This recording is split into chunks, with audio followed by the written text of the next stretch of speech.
Esiet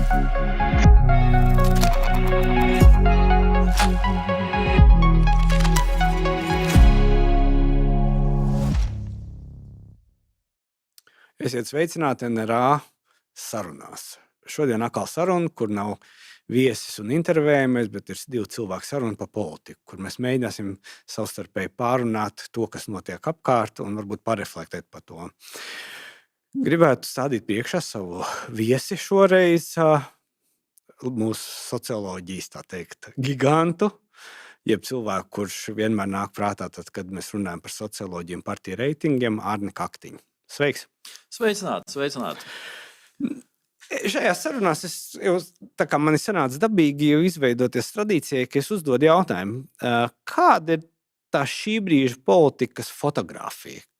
Kāda mums šobrīd ir politika? Iedod tādu attēlu, fotografijas attēlu, lai pēc 100 gadiem, tad, kad izvāk no albuma, var pastīties, viņi tā dzīvoja.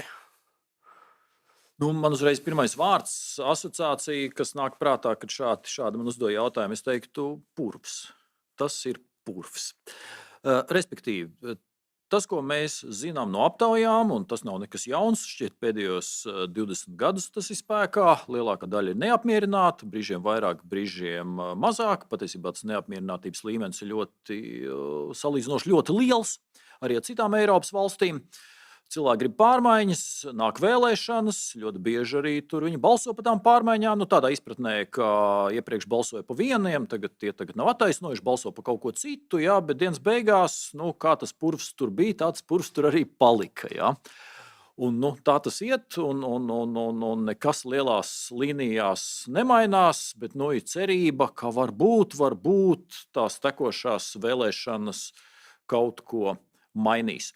Un tad no otras puses redzams, kad arī man šķiet lielākā daļa politiķu ir kaut kā pieņēmuši, sapratuši tos spēles noteikumus, ka tas viss tur tā strādā un acīm redzot, turpinās strādāt arī iepriekš, un patiesībā mums viss patīk un visi laimīgi. Jā, purvs, tas tāds, es pat teiktu, tas tavs priekšzīme, tu par to purvu runā. Bet tagad salīdzinām. Mēs paskatāmies uz Ulmaņlaikiem. Paskatāmies 39. gads. Ja mēs atceramies no mūsu jaunības, taču vienmēr tika runāts Ulmaņlaikos, tad bija. Tad tur viss, kas bija, un bija neatkarīga Latvija, un viss bija labi. Un atkal savukārt, tagad palasot, piemēram, par šiem laikiem jau kaut kādu nopietnāku vēsturi, tur redzi, ka cilvēki arī bija neapmierināti. It īpaši, ka tur ārpolitiski bija neapmierināti, īpaši, kad sāk Krievi nākt ar savām bāzēm iekšā. Neskatoties to, ka viņi vēl joprojām vairāk baidījās nevis no krieviem, bet no vāciešiem. Viņi bija neapmierināti ar ekonomisko politiku, jo Ulmaņa ekonomiskā politika bija apšaubāma un tā tālāk. Bet mēs to fotografiju skatāmies un ilgi skatījāmies. Tas tikai tagad ir parādījies tā diskusija, ka tajos laikos ir arī bijis purvs. Bet, ja mēs paskatāmies pret to skaisto gaišo nākotni, kur izdzīvoja okupācijas laikā, kur mums bija rūpniecības uzplaukums, mēs būvējām gandrīz metro, gatavojāmies būvēt Hesu, Daugavā. Tad tomēr tajā laikā likās, gan Ulmaņa laiki bija baigi labie laiki. Un varbūt tas ir vienkārši labo laiku pazīme. Purvs. Neapmierinātība, jo tu vairāk nezini, par ko būt neapmierinātam. Jeb apmierinātam. Jā un nē, ļoti interesanti aspekti tu paņēmi un taisnība. Ja mēs ņemam virkne dažādus makroekonomiskos rādītājus, un viņi varbūt nav pilnīgi precīzi, jā, bet nav pamats ticēt lielajām lietām, ja mēs ņemam, teiksim, kā izskatās kaut kāda vidējā alga. Jā, bet labi, sapratīsim, vidējā alga, tā ir vidējā temperatūra slimnīcā. Jā, mēs zinām, ka daži tur valsts pārvaldē ļoti, ļoti daudz, jā, un uz tā rēķina citiem varbūt visi vēl sliktāk, bet vidējais tik un tā ir gājis uz augšu, tas ir vidējais. Bet vidējais tas, ko mēs varam operēt, jā, tad viņi saprot tur vēsturiski vislabākie, un ja mēs no tās vidējās algas, vidējā ienākuma līmeņa atvasinām kaut kādu dzīves līmeni, to, kas ir kaut kāds tas purchasing power un tā, tad šobrīd Latvijas iedzīvotāji dzīvo tik labi, kā nekad nav dzīvojuši. Un izskatās, ka atkal statistiski vidēji, katram atsevišķi var būt dažādi, ja? Un izskatās, ka, ka tā ir taisnība, tā ir objektīvā realitāte, ja? Bet tad, ja mēs runājam par vēsturiskajām analoģijām, nāk prātā atkal pats neesmu dzīvojis, pats neesmu redzējis, var tikai pārstāstīt to, ko es sapratu no literatūras un citiem gudriem tekstiem un avotiem. Respektīvi, pirms Pirmā pasaules kara, tas bija laikam vēl tur tā 19. gadsimta beigās, bija tāds posms, kas tiek raksturots ar vārdu dekadence. Ja. Respektīvi, un tas, kā es to esmu sapratis, kā man tas ir nogūlies, kad tajā laikā arī bija milzīgs uzplaukums arī starp citu šeit. Ja mēs paskatāmies Rīgas centru, tur tas ir apmēram 10 gadu laikā, tas viss ir uzbūvēts, tas, ar ko mēs te dzīvojam un par ko mēs priecājamies. Un tas jau nebija tikai šīs ēkas, ja, tur taču no tā ir maz kas saglabājies, bet tur apkārt bija visādas fabrikas. Es saprotu, tur pat kaut kāds automobīļu būvniecības un riepražotnes un kas tik nebija. Tur mega rūpnīcas bija. Un atkal tas viss uzauga šeit 10 gadu laikā. Un tas nebija tikai Rīga, ja, tas jau bija visa Eiropa, visa pasaule. Citiem vārdiem tā bija globalizācija. Ja, tur bija milzīgs uzplaukums, milzīgs dzīves līmeņa kāpums un tā tālāk un tā joprojām. Bet, ko nozīmē šis dekadence, ja, kas vairāk saistīts ar mākslu, literatūru? Ja, teiksim, bija kaut kādi cilvēki, mākslinieki, tādi jutīgāki, ja, kur jūta klau, bet tas viss iet uz nekurieni. Jā, tas ir milzīgi augšupeja, bet izskatās, ka tas viss beigsies ar ļoti, ļoti slikti. Un tāpēc, ko darīsim? Svinēsim dzīvi, jo tas ir vienīgais, ko mēs varam darīt. Un tad mēs zinām no vēstures, jā, viņiem bija taisnība, bija Pirmais pasaules karš. Jā. Labi, jā. Mums jau arī Rīgas vēsturē labākais mērs Džordžs Arvids teica, viņš vienkārši nošķūrēja un pateica, te būs tagad Jugendstila centrs un viss, un vēl iedeva naudu līdzi, lai fasāds būtu skaists, kur patiesībā bija diskusija, kādu bezgaumību būvēt tam statujām un skulptūrām, un ko viņi te iedomājušies. Tagad visi brauc un brīnās, cik forši sabūvēts. Bet labi, par dekadenci. Varbūt tad šajā purvā ir pēdējais laiks atvērt kaut kādu tādu diskotēku dekadenci. Jo varbūt tas ir tas moments, jo tie ir vēl viens moments. Latvijā nav notikusi tāda normāla kapitāla nodošana vienas paudzes otrai. Tas, kā liecinieki mēs esam šobrīd, pirmo reizi, man liekas, Latvijas vēsturē, Latvijas cilvēkiem, latviešiem ir uzkrājies kāds nekāds kapitāls, ja to var vispār nosaukt par kapitālu, bet vienalga tas ir kapitāls, tie dzīvokļi, kaut kādas vasarnīcas, mašīnas, kaut kādi uzkrājumi, kas nonāk nevardarbīgā ceļā pie nākošās paudzes. Līdz ar to mēs šobrīd esam šajā procesā, un kas īstenībā, es nezinu, vai tas ir, kad mēs jūtam, vai tie, kas noveco un atdod to kapitālu savai jaunajai paudzei, jūtās nelaimīgi un tā, ka viņi ģenerē to sajūtu purvi, jeb arī tie jaunie, kas saņem šīs vērtības, un viņi paši lielākoties nav viņas pelnījuši, bet viņi saņem viņas jau mantojumā, ir neapmierināti. Bet varbūt tas ir tas sajūtas ģenerēšana, ka nav tās cīņas, nav tās konkurences, nav tas, ka tu sāc no nulles, un tikai tad, kad tu sāc no nulles, tad tu vari izaugsmu redzēt. Ja arī tur runā par makroekonomiku. Parasti tie labākie skaitļi izaugsmes ir tad, kad valstis sabrukusi. Salīdzinām Vācijas Federatīvo republiku pret jebkuru pēckara citu valsti. Viņi bija noārdīti līdz pamatiem. Līdz ar to viņiem tā izaugsme Eiropā bija viena no visstraujākajām. Un tad arī sanāk tā sajūta, ka tev ir tas, mēs augam, mēs attīstamies. Nevis, piemēram, Lielbritānija, kas ir interesanti, man bija pārsteigums. Viņiem kartiņas vēl bija 70. beigās pārtikas. Viņi tā bija, tā teikt, uzvarējuši karā tik ļoti nopietni, un tā ekonomika nespēja safiksēt. Un tad ir tas laimes sajūta, vai tu piedalījies kaut kādā šādā nevis dekadentiskā diskotēkā, bet šajā izaugsmes stāstā. Labi, citu perspektīvu es varu iedot šito. Un tā, ka lielā patiesība, ka man šķiet teiciens, ka visas pasaules nelaimes, bet skaidrs ir tas, ka absolūti lielākā daļa pasaules nelaimi ceļās no salīdzināšanas.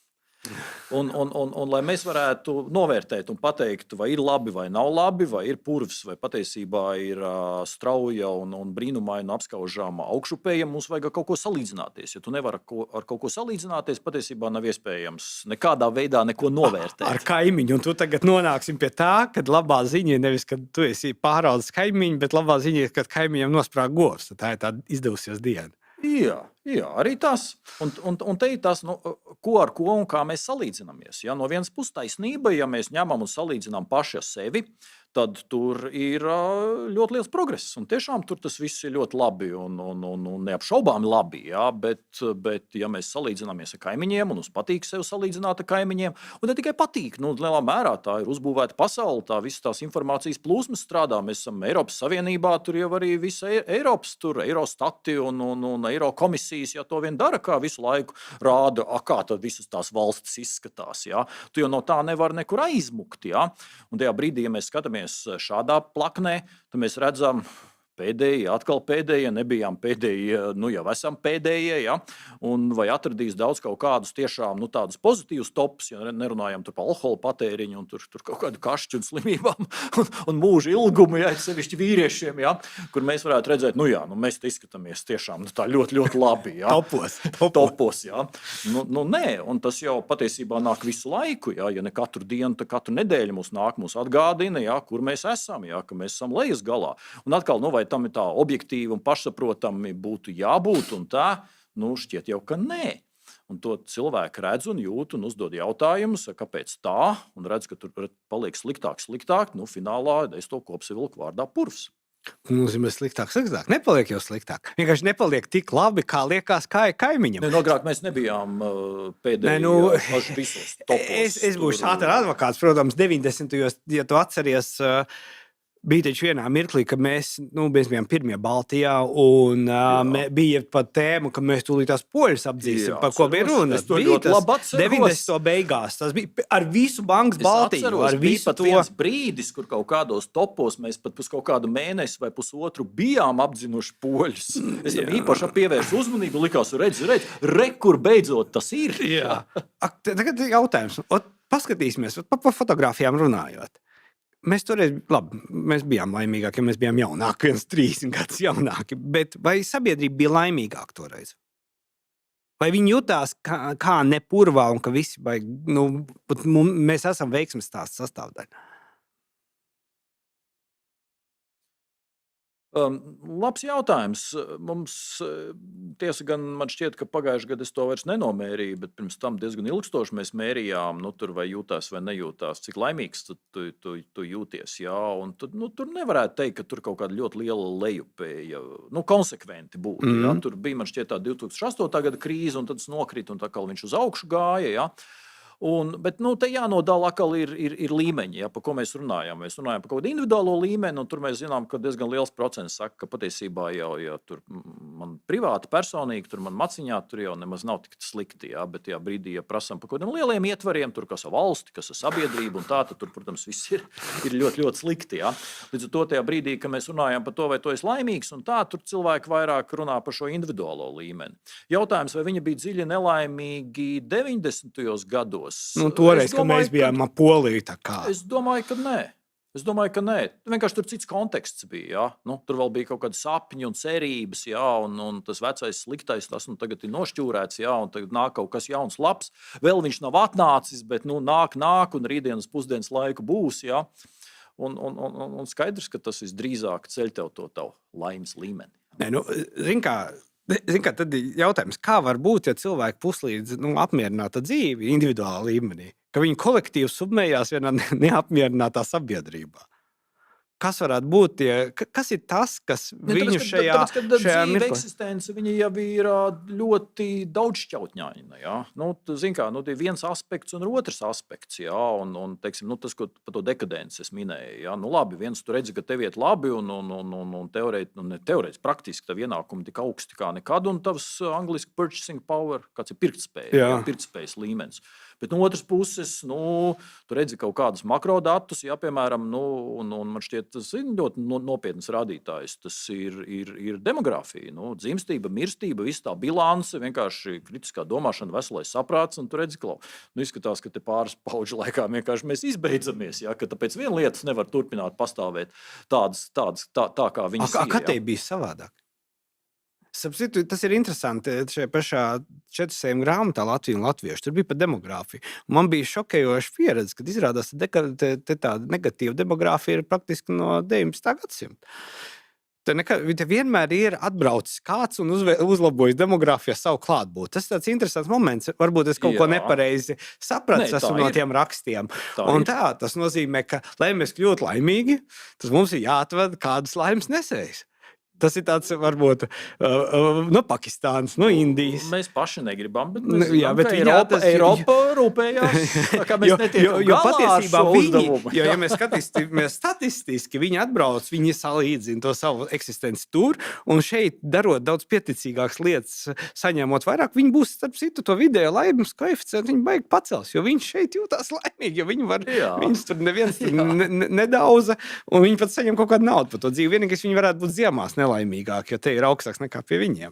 Bet tas tāda atkāpe. Bet, zin kā, man vienkārši sajūta, ka varbūt tā laime bišķi aizvietojama ir ar tev nevar, vai ir iespējama vispār kolektīvās laimes sajūta, varbūt tas ir kolektīvais lepnums, ja kolektīvā spēja lepoties ar to, ko mēs kā sabiedrība esam sasnieguši. Jo, ja tev ir runa par individuālo laimes sajūtu, individuālo šo apmierinātības sajūtu, tas nozīmē, ka tu vari palapoties, ko tu esi izdarījis. Un te tas šie 30 gadi, kur katrs tā kā izmēra, kā viņš sāka 90. un kur viņš ir tagad, tur tā normāli, tur sanāk tā normāls progress. Savukārt, ja mēs skatāmies valstiskā līmenī, ja mēs būtu apzinoši Poliju, un mēs būtu tajos topos pa vidu, varbūt tad mēs lepotos vairāk, un tas ģenerētu šo laimes sajūtu. Es piekrītu. Es to tādā veidā redzu, ja, kad individuālā līmenī plus mīnus, bet atkal, te ļoti svarīgi. Cilvēki dažādi, sabiedrība ļoti dažādi, mēs te runājam par vidējiem, un te vidējie kaut kādā brīdī kaut kāda palātā fikcija, starp drudzi un miroņiem. Lūk, bet ir tā lielā problēma, to lielo ietvaru un vēlreiz salīdzināšanās visu nelāmi māte, un diemžēl tā pasaule tāda, ka mēs nevaram no tā tikt vaļā. Ja? Kaut kādā veidā tā problēma ir jāparisina. Ja? Tas, ko mēs sagaidām, ka pie varas esošie varētu to kaut kādā efektīvā veidā parisināt, bet, redzams, viņi īsti netiek ar to galā. Nē, mums tagad ir, es nezinu, vai tu esi pamanījis, tu zini, ka mums tagad dalās politiskais spektrs valstiskajās partijās un pretvalstiskajās partijās. Izstāstīt tādas iezīmes, jā. Tas ir kā viņi paši sevi pasniedz un viens otru. Jā, tādā. Mēdīja var daudz atbalsta. Ir daži mēdīji, kas atbalsta, ka te ir valstiskie un te ir pretvalstiskie. To mums arī ir vēlētāji, valstiskie un pretvalstiskie vēlētāji. Un tā tālāk. Tad varbūt šī dimensija ir jāievieš šajā valstiskuma dimensija. Ja tu nelepojies, ja tu neesi laimīgs ar to, kas te notiek, tad tu esi pretvalstisks. Es nebrīnos, ka kaut kādā brīdī jau līdz tam arī te var aiziet. Jā. Bet tas jau tas zināms autoritāris, totalitārismu iezīme, ka vienkārši visi staigā laimīgi. Apskat, piemēram, Ziemeļkorejā, cik laimīgi cilvēki redzēja savu līderi. Viņi raudēja aiz laimes un smējās un plaukšķina visu, kad tas mazais tas pīrādziņu vīriņš uzrodās. jo, ja mēs runājam par nākošajām vēlēšanām, pie šāda sajūta, ja tā fotografija ir tāda, kā tu saki, ja tā fotografija varbūt ir savādāk, mēs nekad nezinām, kā mēs skatīsimies uz šo laikmetu, kurā brīdī, bet tā varbūt tā tēma ir vairāk, kā mēs padarīsim lepnus sabiedrības pārstāvis. Kā sabiedrību padarīsim lepnu. Ja mēs baigi gribam lepoties, kā mēs visi tagad gaidām olimpiskās medaļas. Mēs lepojamies, Nelsons dabūja 2 Grammys. Tur kaut kas vēl kaut ko dabū, un mēs uzreiz lepojamies, ka mums ir tā vienkārši nenormāla godkāra sabiedrības līmenī. Labi, par šo pašu, bet es uzreiz to iegriezīšu, ka man jau patīk negatīvi viss. Punkts LV. Tas, ko es šeit redzu, ka tas ir kolektīvā līmenī, bet tas kolektīvais viņš jau izaug no individuālā līmeņa, ir ļoti izteikti mazvērtības kompleksi.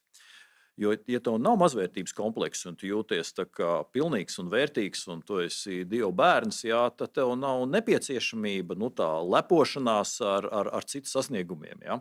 Bet, ja tev ir mazvērtības kompleksi, tad es pieņēmu, ka tas tev ir ļoti svarīgi. Ja, ka kaut kādā brīdī, man tas pašam liekas diezgan dīvaini, ja tur kaut kāda kaķa filma dabū kaut kādas balvas, vai ne? Un tad tu saproti, tu lepojies. Ja, tā teikt, latvieši var. It kā es arī varētu, ja, lai gan man jau nekāda sakara ar to visu nav. Tie ir atsevišķi tiešām ļoti talantīgi cilvēki, kas ir izdarījuši ļoti labi kaut kā lietas, un tās tikušas novērtētas. Tad teikt, kāds mana to sakars, ja? Līdzīgi, ka kaut kādi hokejisti tur kaut ko vinnēja un tā kaut kā. Kāds mana to sakars? Īstenībā jau tā īsti nekāds, ja? Bet mēs redzam, ka ļoti daudziem ir svarīgi identificēties ar to visu un pēc tam lepoties, ja? Es domāju, ka viens no aspektiem, iespējams, ka tur ir citi aspekti, ja, bet varētu būt ar kaut kāds diezgan izteikts mazvērtības komplekss.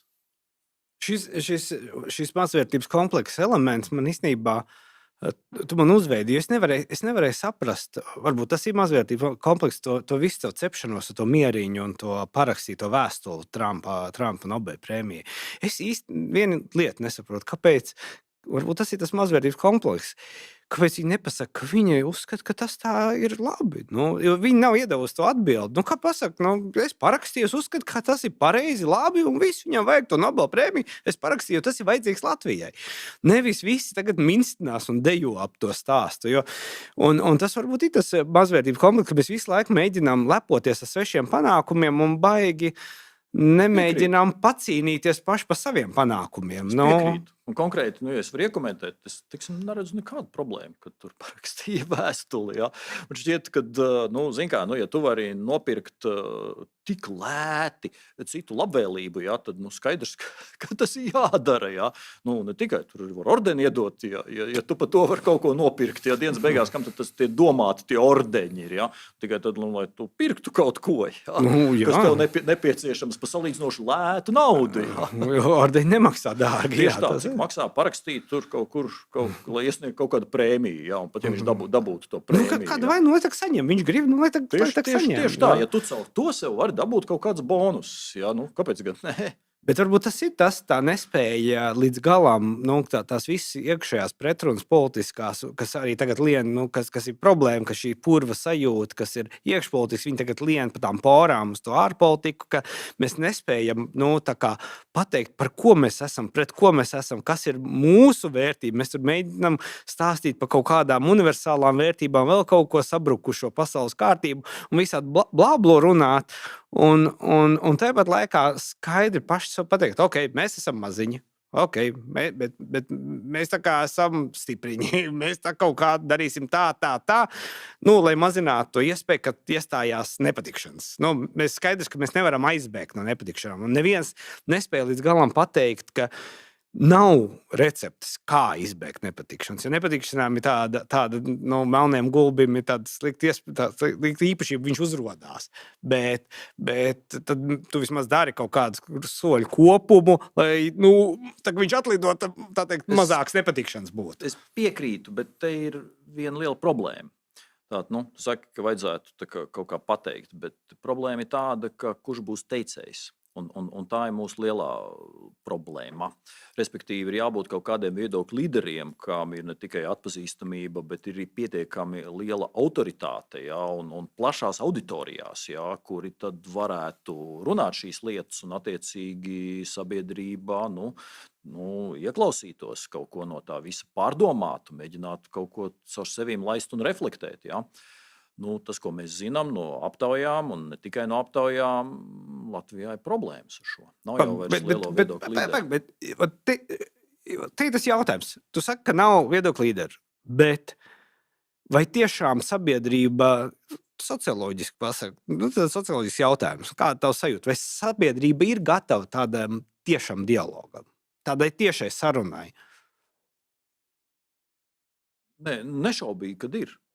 Es teiktu, nešaubīgi, ka ir problēma, ka nav tie runātāji. Ja, un ja pat kaut kādā brīdī kāds gribētu tur uzņemties to runāšanu, ja, tad dažādu struktūrālu iemeslu dēļ viņš nav spējīgs to efektīvi izdarīt. Labi, te varbūt ir jānomaina prizma un kaut kādā mērā tēma, ja, bet tas atkal lielais jautājums, kur visas šīs lietas atdurās. Ja.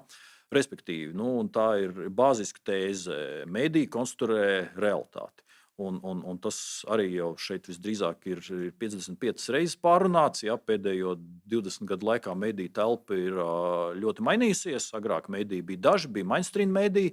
Ko tas nozīmē, ka viņi bija daži? Nozīmē, ka tā mediju telpa bija diezgan vienota. Tagad tas sinonīms, tas nozīmē, ka cilvēki vairāk vai mazāk dzīvoja vienotā realitātē. Tagad līdz sociālajiem tīkliem tas viss ir saplīsis 55 dažādās realitātēs. Tur sākās problēmas. Ja? Nav jau vairs vienotās realitātes. Ja? Un izskatās, ka viņas sauc par burbuļiem un kā. Tas jau ir dažādas realitātes. Ja? Un tas, kas patiesībā ir vienam, tas ir kaut kāda pilnīgi meli otram. Ja? Vieniem Trumps ir normāls džeks, ja? Un citi saprot šausmas, kas vispār tur notiek. Ja? Un tās ir dažādas realitātes. Ja? Un tagad, tu saki, vajadzētu, ka ir kaut kā viens, un tad viņš tā kaut kā pasaka, un tad kaut kā visi. Ja? Un šito ir vien grūtāk. Ja? Un ja būtu tie, kam ir tās autoritātes, kaut kādi morālās autoritātes līderi, ja, kuri tad varētu kaut kā teikt, un viņos ieklausītos, un tad viņi visus vilkt uz to vienoto realitātes telpu, ja, tad tā būtu salīdzinoši laba situācija, ja, bet šo līderu nav. Mums ir daudz paralēlas realitātes, mums ir burbuļi, katrs tur dzīvo savā patiesībā, ja.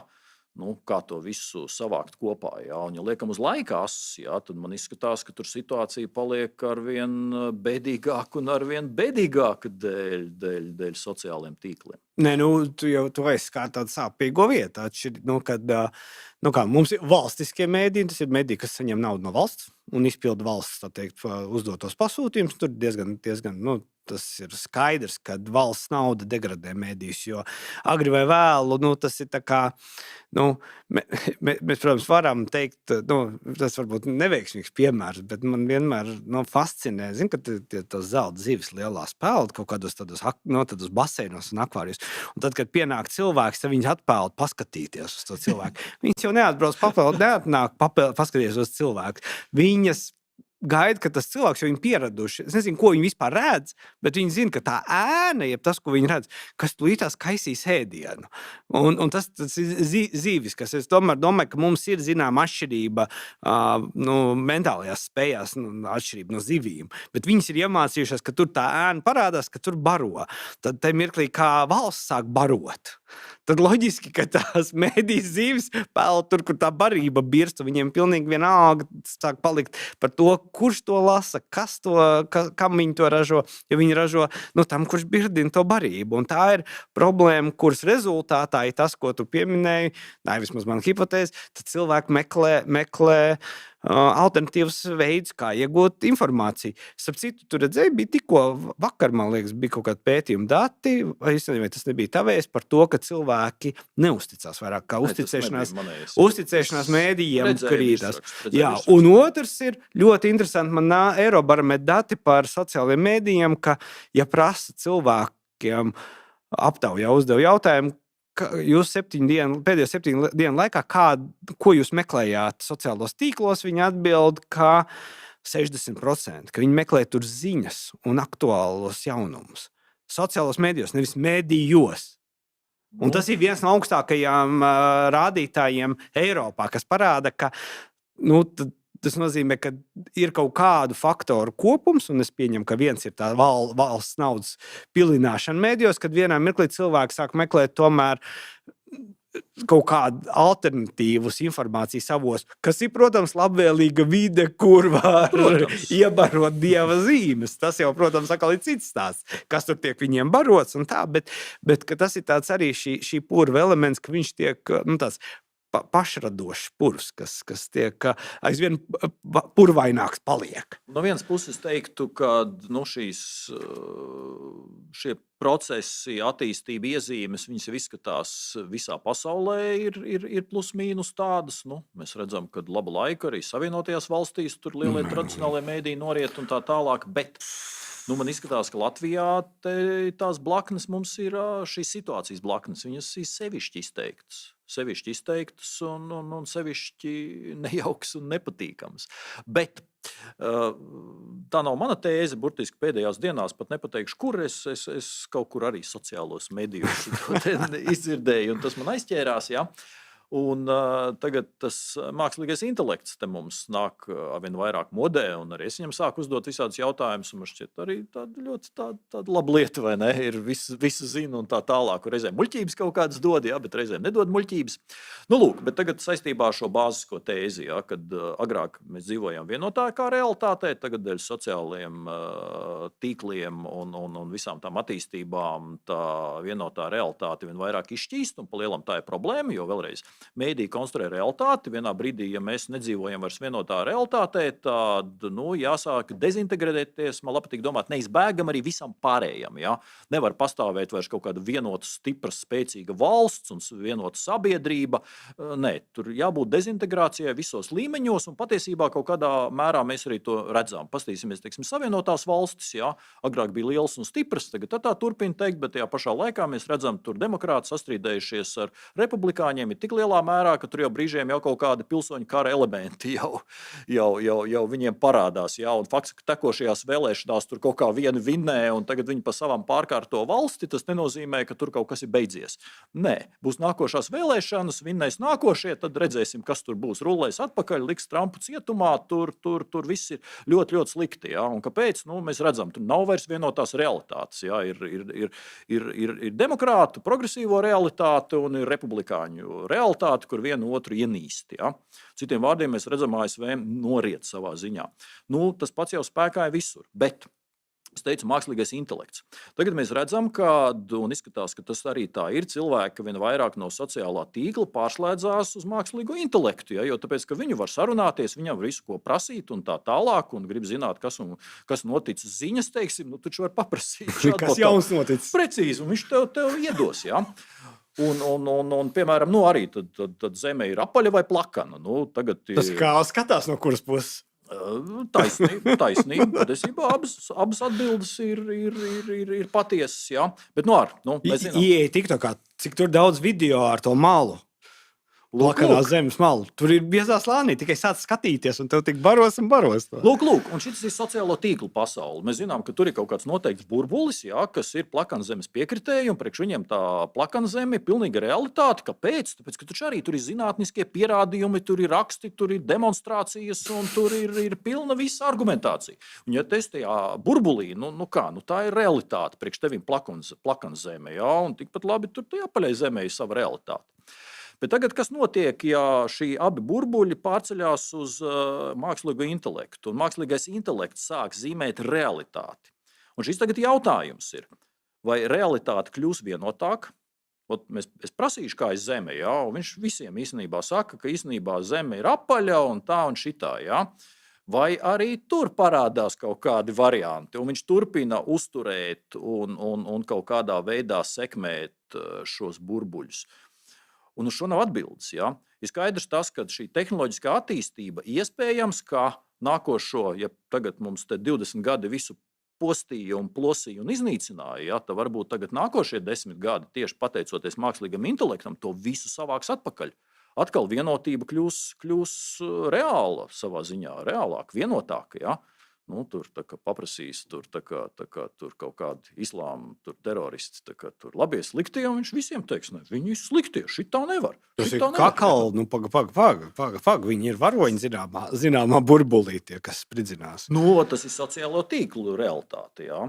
Nē, tā ir ideoloģiskā realitāte, jo sociālā tīkla vēl nebija, bet teroristu pašnāvnieki jau bija izgudroti. Tas jau bija pagājušā gadsimta sākuma fenomens. Pašnāvnieki, teroristi. Ir līmeņi, visas lietas nav vienādi dziļas, bet es ceru, ka izdodas uztvert tas, ko es šeit mēģinu teikt. Ja?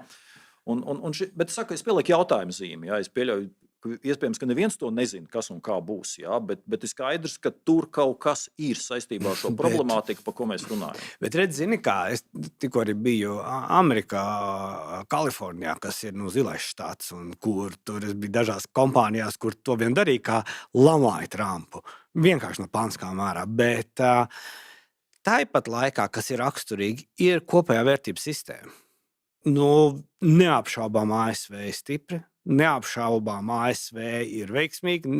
Tur ir lietas, viņi tur var lamāties. Un te ir tā lieta, ka viņiem ir vērtības sistēmā kaut kādas pamatvērtības, kas ir tās par vērtībām? Man šķiet, ka tas vairs nav. Nē, viņiem ir kaut kādas lietas, par ko viņi nediskutē. Par savu, par ASV lomu pasaulē viņi nediskutē, ka viņi uzskata, ka viņi ir numur viens. Viņiem ir vienots viedoklis, ka viņi ir stipri, ka viņi ir militāri stipri, ka viņiem ir jājaucās daudzās lietās, ka viņi ir, tā teikt, visiem bākuguns vērtību sistēmu ziņā. Viņi var tur kasīties par savām tēmām, bet ir vesela rinda lieta, kas ir interesanti. Pat tie, kas lamā to Trumpu. Vesela rinda lietas, kuras viņi netieši tomēr inteliģentākā veidā komunicē to, ko Trumps varbūt netik inteliģentā, bet viņš jau runā arī ar savu burbuli, teiksim tā. Un patiesībā runājot par sociālajiem tīkliem un to mēdīju dzīvi, kad mēdīji sāk dzīvot atsevišķu dzīvi no savas no sabiedrības realitātes, Trumps ir tipisks, perfekts piemērs, ko nozīmē, kad mēdīji sāk konstruēt savu kaut kādu realitāti, un tad atnāk viens un pasaka sabiedrība, tā ir cita realitāte. Realitāte esmu es, un uzbūvējās pats kā reālā realitāte, un izrādījās. Un tad ir tas tā kā tajā anekdotē. Atceries par to, kad lācis dzenās, un tas viens šņorē bots stingrāk, un nosaka, kāpēc tu nebeidz? Mēs taču no tā lāča neizbēgsim. Man jau nevajag no lāča aizbēgt, man jāskrien ātrāk nekā tu. Man jau nav jāapdzen tas lācis. Vienkārši es skriešu ātrāk, un te lācis tevi saplosīs. Un šis stāsts Trumps versus tradicionālie mēdīji, kas tur, protams, ieslēdzot televizoru, tur dieva zīmes nāca ārā. Tas ir, mēs vēl neesam tādā aizspogulijā. Bet arī īpaši par tiem aģentiem, tiem cilvēkiem, kas tur tie sižeti tā savērpti, ka maceļā stāvas, kā var šitā darīt. Bet tā lieta ir tāda, ka ne jau Trumps ir patiess, bet viņš patiesāk atspoguļo sabiedrības gaidas nekā viņa konkurenti. Es teiktu daļas. Tā ir tā būtiskā lielas lieta, daļas. Elektorāli otra daļa ir apmēram tikpat liela. Ja mēs skatāmies, tad, protams, tur vieniem tur 1% punkts vairāk, mazāk, milzīga uzvara. Bet tā ir milzīga daļa. Bet tā ir liela daļa. Vienalga, tā ir būtiska daļa, ar ko var rēķināties. Kas nozīmē, ka mēs arī Latvijā nonāksim pie situācijas, kad būs, tev jau jābūt reālākam par nerealitāti drusku, nevis reālam. Tev vienkārši jābūt drusku reālākam, lai uzrunātu to vēlētāju. Un tas, pie kā es velku, kad man sajūta ir nevis mākslīgais intelekts, bet ka mēs nonākam līdz nākošai situācijai, ka galu galā cilvēks netic nekam, tā ticība krītās. Un tad mirklī viņš sāk... Mēs šajā punktā Latvijā ļoti lielā mērā jau labu laiku esam. Un tad viņš tic tikai savai pieredzei.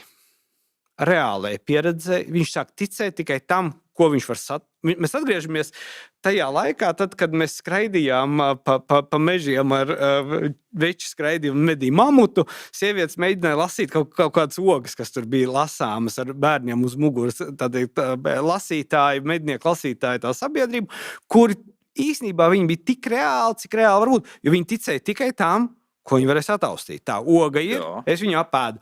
Oga indīga, viņas nomirs, dabon vēdergrais. Mamutu noķērām, ir ēdamais. Tas, kurš noķēra mamutu, tam vairāk ēdamā, jo viņš bija tas, kurš galvenais.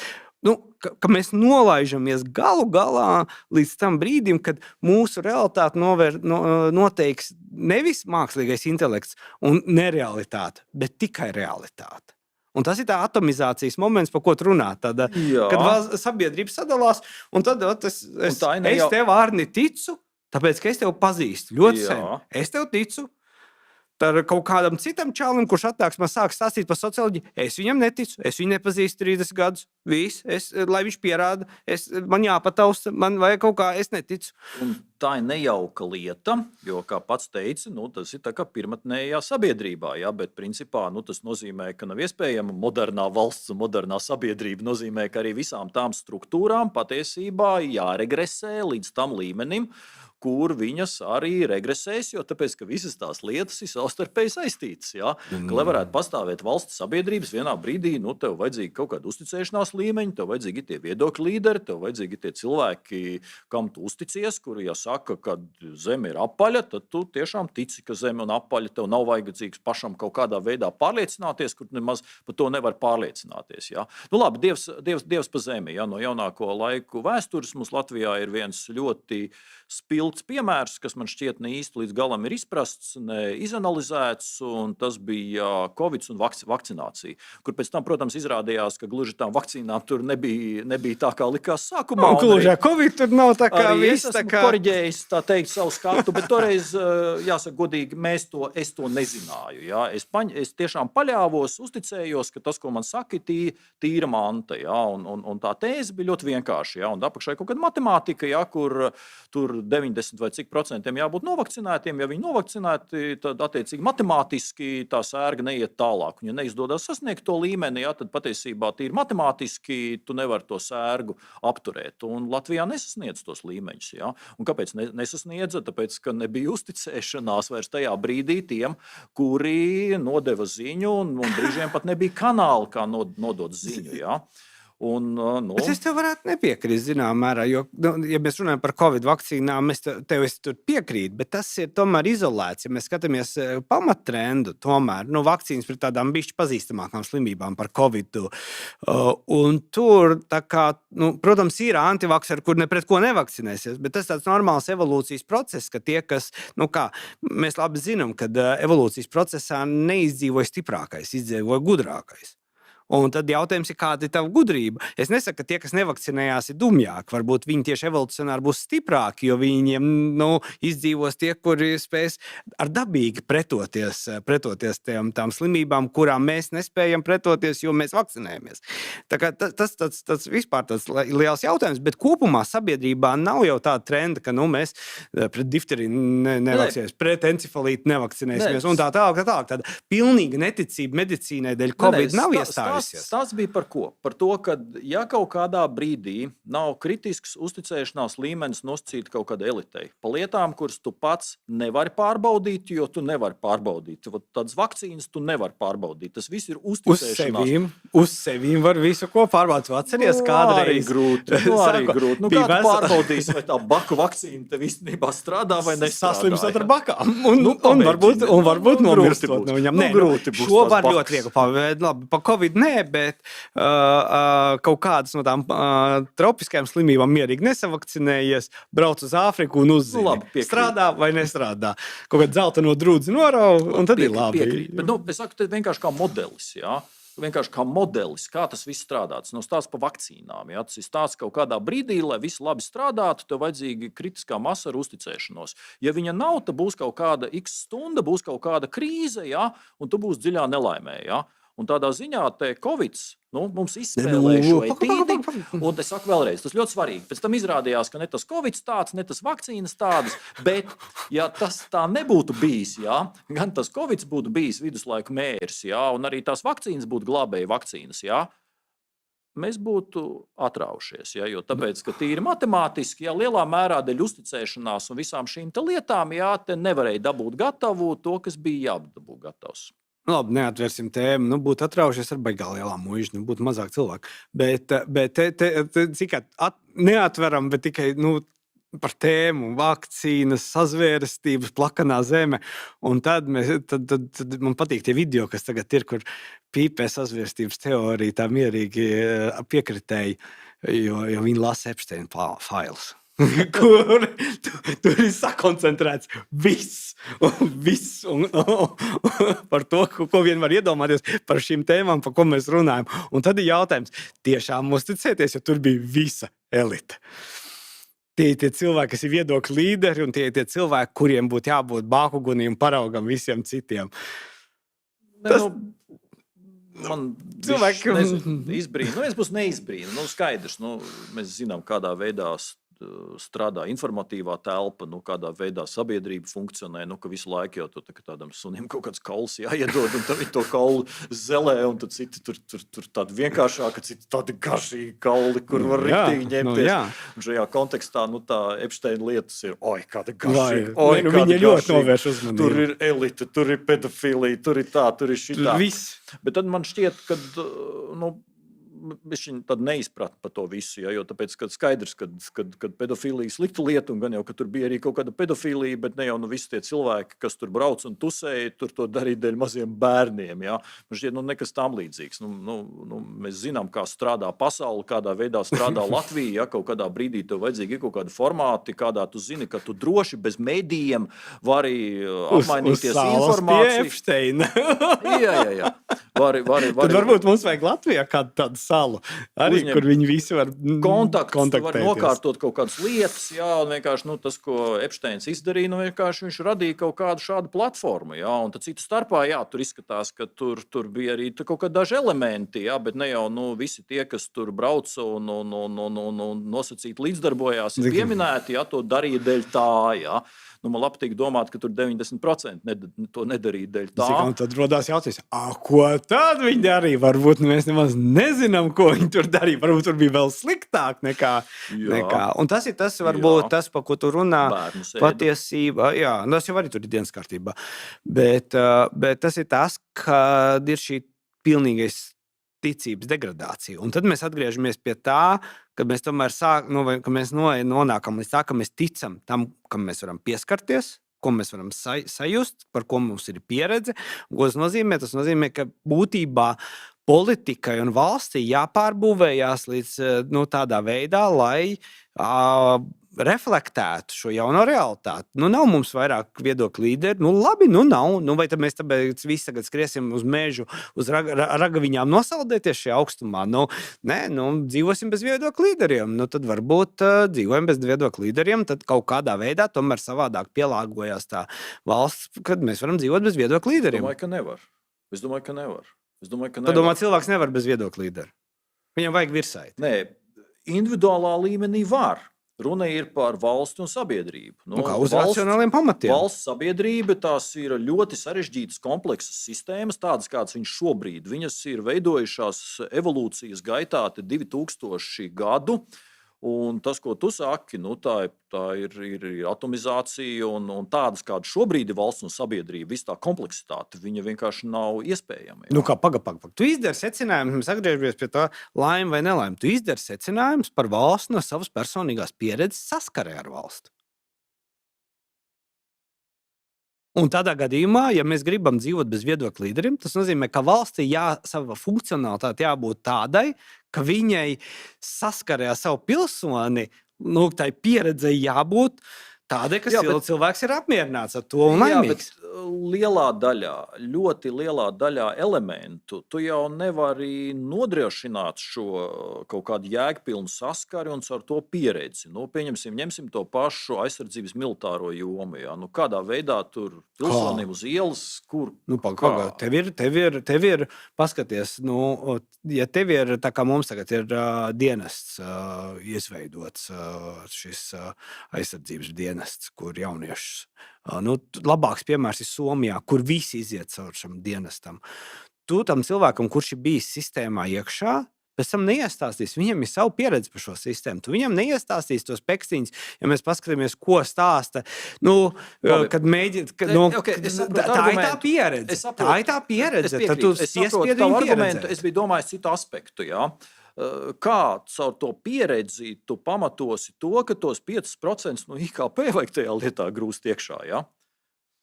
Tieši caur to pieredzi, ka cilvēks aizejot tur, esot šajā bišķē militārajā vidē, saprot, ka pliku pakaļ ierakumā tu neesi karotais. Kāpēc tev vispār jāsēž kaut kādā ierakumā? Kāpēc vispār vajadzīgs kaut kāds bet es tev pajautāšu, vai mums ir konsensus par draudiem sabiedrībā? Lūk, un te mēs esam, kur te personīgā pieredze, jā. Citiem vārdiem, mēs esam kaut kādā līmenī, jā, kur tev īsti nevar būt personīgā pieredze. Lielākai daļai, jā. Bet mums ir pieredze cilvēkiem, kuriem mēs uzticamies. Man mammai ir pieredze, es mammai uzticos. Te mēs nonākam pie viedokļu līderiem, jā, kuri tad arī kaut kā tev pateiks. Bet tā lieta, atomizētā sabiedrībā ir indivīdi. Bet tā lieta, kad ir indivīdi, kuriem ir, mums tā laime ir, ka mums ir cilvēki, kuriem vēl ir pieredze no PSRS, un pat vēl ir tie, kuri ir pieredzējuši to otro pasaules kāru kaut bērnība agrā, kas ir pieredzējuši badus un tā tālāk, un viņi ir arī tie cilvēki, kuriem mēs uzticamies. Es diez vai, ka man atnāks cilvēks, kuram ir 25 gadi, 35 gadi un stāstīs, mums ir 5% vajag, jo Krievi mums uzbruks. Es jums saku, no kurienes tu to zini? Es to esmu izdomājis, ja tev ir pieredze. Kāda viņam tur var būt pieredze? Bet mums vēl joprojām sabiedrībā ir daļa cilvēku, kuri šo pieredzi nodod, no kurienes mēs arī smeļamies. Jo es tomēr uzskatu, ka mums ir konsensus, jo es neesmu redzējis kaut kādu nozīmīgu pretestību lēmumam par 5%.